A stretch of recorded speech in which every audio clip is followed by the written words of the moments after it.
Hi students, today we are going to discuss about piecewise linear transformation function.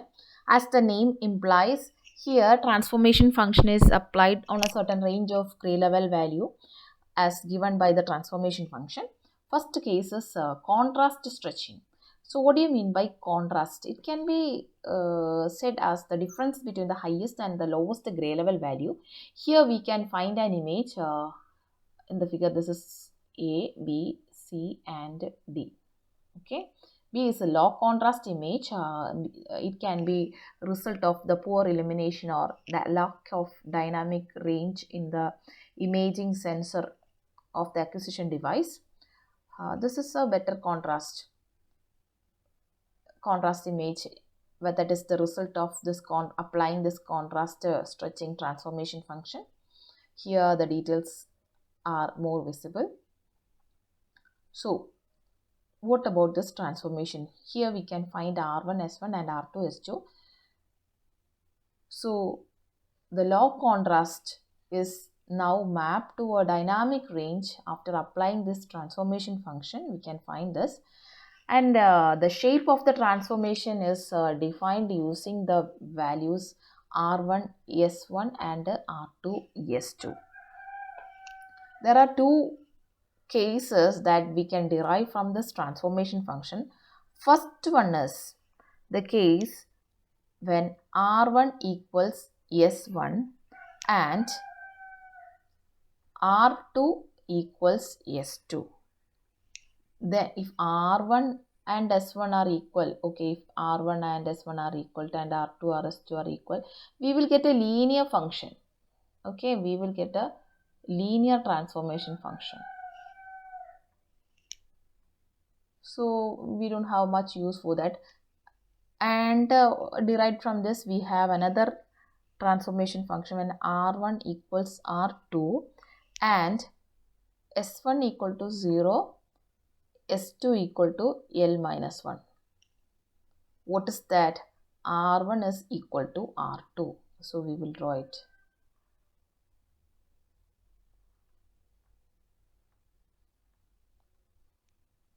R1 equals R2. S1 equal to 0.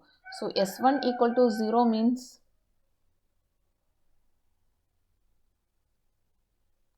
S2 equal to L minus 1. R1 equal to R2. So that is a thresholding function. So the second case is a thresholding function. Thresholding. So both are derived from this.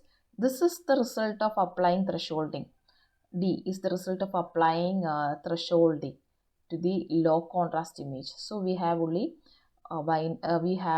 two gray level values. One is 0, the other one is 1. Here is the result of applying this transformation function of contrast stretching. So that is case 1. Second one is intensity level or gray level slicing. So we can find two interesting cases from this. Here, if you observe this transformation function, here is R and here is S. So what is happening? Here in the output transformation function, we are highlighting certain range of gray level value that comes between A and B. So this is intensity level or gray level slicing. Between A and B we are highlighting, and all other gray level values, okay, it has come to a low gray level. It is not 0, a value greater than 0, but it is towards dark. Since this is towards dark, so this is the result of using the transformation in A. This is image A. See, in this image, the resulting image is highlighting this area, only this area. Okay, these areas are now moved to darker area. So only the region of interest is highlighted in A. Now there is a gray level slicing case. in given in B. Here the transformation function t of r is almost same. The difference is that A and B, between A and B it is highlighted, but other regions remain the same. Other regions remain the same. That is, the up to this part and the rest of the part it is linear. So the same as the input image, but between A and B it is highlighted. So that is case 2, intensity level slicing. An example for intensity level slicing is the application of angiogram, where a contrast medium is injected into the blood vessel and apply the intensity level slicing to the angiogram. It highlights the major blood vessels. So it is being applied in medical imaging for angiogram purposes. Now we have a bit plane slicing. Each pixel in an image, see, if you consider an 8-bit image,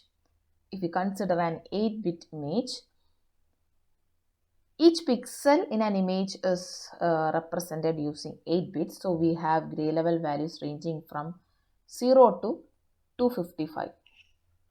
So 0 to 255 gray level value. So each pixel has its contribution.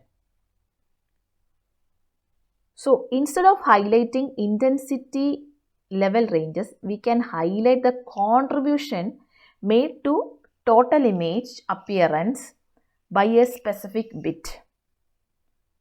So as given in the figure, an 8-bit image may be considered as being composed of 8 1-bit plane. We have 8 number of 1-bit plane. So there is a contribution to the bit plane by each bit. With plane 1 containing the lower order bit of all pixels in the image, and the plane 8, that is bit plane 7, it has the contribution of all the higher order bits in the image. So decomposing an image into its bits plane is useful for analyze the relative importance of each bit, and we can highlight certain bit to get a desired result. So that is bit plane slicing. So if we write the gray level value contribution of each bit, we will understand it more easier. So this is an example of a fractal image applying bit plane slicing. See,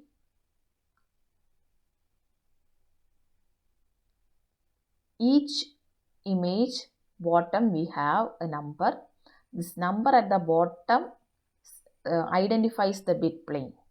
So if it is bit plane 0, the contribution of 0 is highlighted here. Then 1, adding one more bit. See, each bit plane contribution is alone displayed, and this is the bit plane number 7, and it has the highest number of contribution. So that's all about bit plane slicing. Thank you for listening.